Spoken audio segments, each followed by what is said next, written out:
I'm your host, Shar Adams, and this is COVID University, New York. The 2020 presidential election is right around the corner. This election cycle has been perhaps the most polarizing and stress-inducing the nation has seen in years. Leaders say the stakes are high as Joe Biden and Kamala Harris take on the Trump administration, and the COVID-19 pandemic has only solidified the importance of the November election and has given Americans yet another issue on which to base their voting choices. As real as the importance of this election is the voter suppression sure to keep millions from casting their ballots. The pandemic is already sure to lead to restrictions at so many polling places across the country, with masks and social distancing. The nation has even shifted its focus to mail-in ballots, which the Trump administration has falsely claimed will lead to voter fraud. Voting in the U.S. has never been easy for marginalized groups, and activists and organizers are condemning efforts in states across the country to keep people from the polls. For example, Texas voter ID laws allow people to vote with a gun license but not a student ID. In Wisconsin, proof of residency is required when registering to vote, essentially excluding unhoused populations in the state. Advocacy groups have returned to face-to-face outreach to get people in their communities registered to vote, even as the COVID-19 pandemic continues. For many, these volunteers have become a lifeline as voting registration comes with so many barriers. The handling of COVID-19 both at the state and federal level is certainly impacting people's voting choices. Trump may have declared himself a wartime president against coronavirus, but the virus's impact on a given community tends to lead to less support for Republicans. The issues with the nation's voting system have only been exacerbated during this health crisis, and only time will tell how this pandemic will impact the election and elections to come. My name is Melissa Shohet. I am a 3L at CUNY School of Law, and my background is working on electoral campaigns. I started working on campaigns in 2012 when I worked for Obama's re-election campaign, and then I kept working on campaigns. So I worked on a gubernatorial race and a senatorial race. I worked in 2016 again. I also did some community organizing after 2016 with an organization called Indivisible. And that was, again, about sort of organizing grassroots support nationally. One of the ways that I see the pandemic and COVID impacting how people vote is literally how people vote and also when they vote. I think that so many people are voting early and they're voting by mail, and they might not have ever chosen to vote in those ways previously. A lot of voting rights groups are fighting right now just to ensure that people can actually vote remotely and remove these barriers that exist that disenfranchise not only vulnerable populations, but now more people are seeing that these barriers disenfranchise them as well. And I'm thinking here about people who maybe they registered to vote 40 years ago and now their signature on their mail-in ballot doesn't match, or they live alone and they don't have someone who can witness their signature, or it's really hard to find a notary or to get to a notary to notarize your ballot. Dr. Frances Piven is a renowned political scientist and sociologist. She's also a distinguished professor at the Graduate Center. Politicians of both parties at any time in American history, political history, politicians have tried to shape who will vote, to determine who will vote. You know, we have a kind of mythology of democracy in which we believe or claim to believe that politicians try to enlist voters, try to urge voters to come to the polls, try to appeal to voters. And there is some of that. That has been known to happen. It does happen. But much more important, I believe, are the ways that politicians try to shape the rules, the manner, the time, everything about the election to determine who will not come to vote. And, you know, we go to the polls and we happily think that we're selecting our political leaders. But our political leaders are also selecting who goes to the polls. We see this now so obviously in this election, we usually ignore it. But it's always been true. It has everything to do with the features of our electoral system, like the Electoral College, for example. It has to do with why we don't have a holiday on election day. What kind of ridiculousness is that? Everybody knows that working people have to work if it's not a holiday. Well, the politicians think it's better if working people have to work and squeeze in the vote, maybe if they can. But that's only the tip of the iceberg. There's so many layers of procedure and requirement that determine who will vote, and that also have the overall effect of crafting an electorate that is smaller and crafting an electorate that is better off than the population as a whole. I'm Don Waisanen. I'm a professor at the Marx School of Public and International Affairs at Baruch College, CUNY. I study political communication and deliberative democracy, a lot of civic engagement work. After the 2016 election, frankly, and just looking at like what was going on with our voting system, I went, something seems really off. And we actually engaged an alumni of our college who came to us and said that he was having problems getting registered to vote. I can't seem to get documents together that they're now requiring. I'm having to re-register. And so that was just the tip of an iceberg. We went deep down the rabbit hole after that. I gathered a team of researchers, and we went all across this nation for about a year doing focus groups and surveys, and we even did election office audits. We called election offices in strict voter ID states, these states that have very, very particular laws around ID. And the results were incredibly illuminating and eye-opening. It all leads to really one big thing. People are so confused about voting because every state has different laws around voting. What a lot of folks don't know is that a 2013 Supreme Court decision, Shelby County versus Holder, knocked out a certain part of the Voting Rights Act where states used to have to go to the federal government to get clearance for any changes in their voting laws. That was gone 2013. So since then, the states have really been doing whatever they want to do with voting. In Texas, you can vote with a gun permit, but not a student ID. Just to give you an example of like how selective the states have gotten. And these laws are racialized and they are politicized through and through. There's no other way to look at it once you look at the evidence across the board.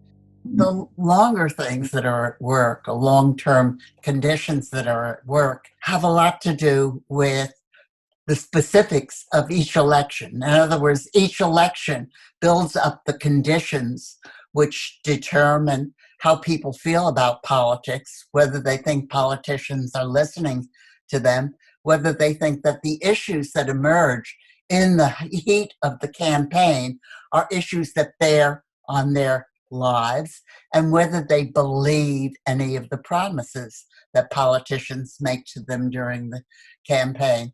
So, the short term produces the long term in a sense, because all of the specific ways in which sophisticated politicians, these are guys who do this for a living. They understand how the system works. They know that it makes a difference where you locate the polling place. They know that it matters if you close the polling place at 7 when there's still a line outside, or you let it stay open at least until everybody online has had a chance to vote. They know it makes a difference if you have a rule that makes people fill out a form in the course of balloting that is complicated or difficult or confusing. Think of it as a business. You get a hyped up group of Trumpies or a hyped up group of progressive Democrats. They'll figure out what you have to do to A, increase turnout, and B, make sure that every vote cast is counted. They'll figure it out. Right now, I think we're in a legitimacy crisis. I think that's what we're on the precipice of, and that's a worrying thing. If we had a voting system that its uniformity, its standardization, and its accessibility were just so open and transparent to all, I don't think we'd face quite the issues that we're facing. But I think the misinformation around the pandemic and approaches to that, it's all circulating, which is a jumble of circulating stuff, and people don't need, what do I do with voting? What do I not do? Right? There's just a lot of this kind of the ethos with which people are approaching both the pandemic and voting are getting mixed up. They're part and parcel of each other right now. I really think the biggest challenge currently facing us is misinformation. And I think it's possible that with this administration, there would have been misinformation around voting and the election no matter what. But I'm hopeful that people are going a little bit further. I am optimistic that people are seeing these barriers to voting, which they might not have encountered before. And they're thinking, in this year, especially in 2020, which has so many opportunities for progress and growth, I hope that people are challenging the barriers that exist to voting, not only for themselves, but for other people. And what I would love to hear people ask is, why do these barriers exist in the first place? Who benefits from them? Who's hurt by these barriers? And how do we make sure that everybody has an equal opportunity for self-determination and representation when they're casting a ballot? People are a little bit cynical about their ability to affect elections and to affect what politicians do after the election. But it's also true that right now, turnout is going up. And it's going up in the face of really onerous conditions. You can get sick going out and standing online. You can come down with COVID, and the lines are long. People are afraid. But incredibly, turnout is going up.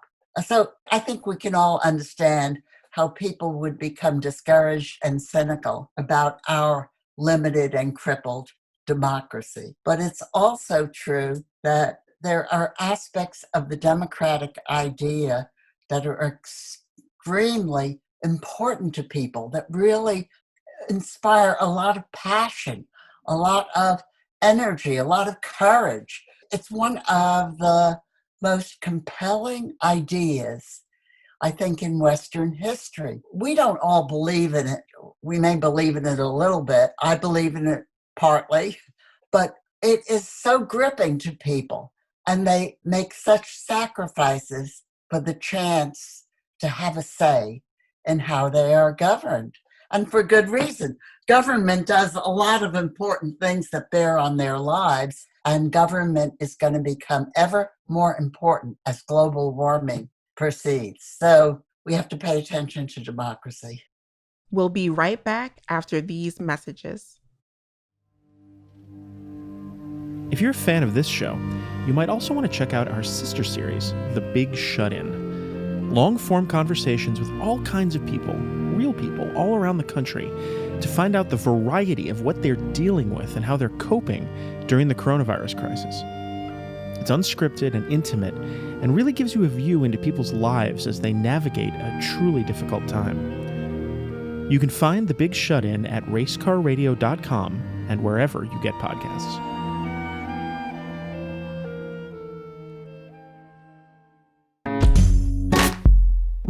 The pandemic has really put a spotlight on these systemic barriers that have existed, frankly, for centuries, but are really being brought to light by a lot of folks who, for the first time, are also seeing these barriers affect how they vote. People aren't just thinking about election day anymore. They're thinking about a week or a month or a season of being able to vote, whether that's in person because they have to vote in person. There's people who need assistance due to a disability or due to language access or, unreliable mail services, or whether it's having lots of time to sit with your ballot and research people or ballot questions or referendums. I think this idea of having longer to think about who you are voting for and how you're going to do it, instead of just one day where you can get to one poll, is really valuable and hopefully will continue in the future. Ask yourself, what kind of voting system should we have? Period. Are you satisfied with this? Does this seem like a good way to have people vote? The answer should be no. No citizen, no eligible citizen should have a different experience than any other citizen, right? If this is your most basic right, You would want to make it as easy as possible, but we have a system where all kinds of barriers and hurdles are put in people's way that selectively disenfranchise certain populations, particularly minority populations, even young people, even elderly people now. They're getting caught up in this. I know that the races that are occurring, the campaigns across the country, also look really different. There are fewer field organizers. There are fewer people knocking on doors and having those face-to-face conversations, because face-to-face is not the safest thing to be doing right now. And so in my capacity as a law student, I am sending texts for the Biden campaign. I am also signed up to be a poll watcher in Pennsylvania. And a non-in-person activity I'm doing is helping out with a voter protection hotline where folks call and ask questions. And then I'm able to both draw on my legal expertise, but more often draw on my ability to do legal research and find an answer for them. We have got to change our voting system. If we can't get voting right, nothing else we really care about in politics and our social life is going to go right either. We have to create an inclusive democratic voting system, and there's ways to do that. One of the ideas I loved the most recently came out of the Kennedy School, that we should just have universal civic duty voting. Voting is like jury duty. You have to do it. That's it. You get a notice, you got to do it, and that's it. Whether it's mail-in or whatever, it's on par with jury duty, right? As a person in this nation, you have to do jury duty, and it's easy to do, and right. But we make voting more like that, so that we eliminate all this thicket of issues around registration and pre-registration requirements, and right. Again, this is a matter of political will, but we all as a nation have to force this conversation, especially after November 3rd. What's going to happen now is going to happen after that election. We got to change the voting scene in this nation completely. Always the best way to reform the electoral system is to simplify access, to simplify the process of casting a ballot, and to eliminate the many conditions which allow the ballot to be discarded. First thing we do is we make Election Day a holiday, or maybe it's the second thing we do. And the first thing we do is wipe away a century of requirements. In addition to being sound of mind and over 16 years old, let's make that the age. Let's wipe away all those other requirements. Why do we have them? Why is it important that somebody was actually born in this country or naturalized, officially naturalized? Why is that important? They live here. They work here. They contribute to the society. So we have as few rules as possible, and we're very wary of exclusionary rules. And we make Election Day a holiday, and then we'll take it from there. What else do we have to do to make it a happy, engaged experience to go out and vote? It makes sense right now that there's all this pressure to vote, but like in March or in April or in May or in this year especially, it's not only about voting. Like there's so much else people can be doing and places where people can be having their voices heard. And voting happens to be one of those venues.